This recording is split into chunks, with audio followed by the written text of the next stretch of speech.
এই 4টা বছর পাথর আমদানি কিন্তু আমরা পাথর উত্তোলন কিন্তু আমরা বন্ধ রাখতে পেরেছিলাম জাফলংয়ে।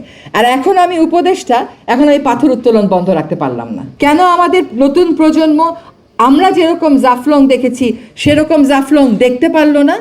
সেইখানে তো আবার রাজনৈতিক ঐক্য দেখলাম। সবাই এখানে ম্যানিফেস্টোতে আমরা কথা বলতেছি, আমরা 2 জন উপদেষ্টা গেলাম, সেখানে যাই হোক যা হবার তা হলো, এটা হওয়ারই কথা। আপনি যখন ন্যস্ত স্বার্থ গোষ্ঠীর স্বার্থে আঘাত দেবেন আপনাকে এরকম আঘাত প্রতিঘাতের ভিতর যেতে হবে। সেখানে কিন্তু আবার পাথর উত্তোলনের ব্যাপারে সর্বদলীয় ঐক্য দেখলাম। সেখানে কিন্তু দেখলাম না যে আমরা জাফলং রক্ষা করব, পাথর 6%ই তো আমরা আমদানি করে আনবো। কিন্তু দেখেন এই 4টা বছর পাথর আমদানি কিন্তু আমরা পাথর উত্তোলন কিন্তু আমরা বন্ধ রাখতে পেরেছিলাম জাফলংয়ে। আর এখন আমি উপদেষ্টা, এখন এই পাথর উত্তোলন বন্ধ রাখতে পারলাম না। এই হচ্ছে আমাদের বাস্তবতা।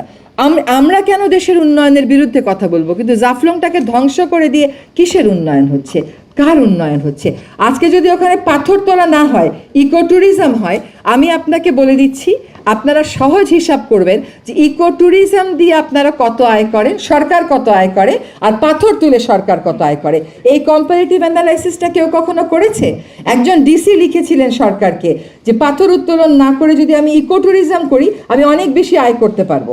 আর তখন এই যে পাথর তোলে মানুষগুলো সারাদিন পানির মধ্যে দাঁড়িয়ে দাঁড়িয়ে পাথর তোলে, এটাকে আপনারা এমপ্লয়মেন্ট বলেন? এটা তো এক্সপ্লয়টেশন।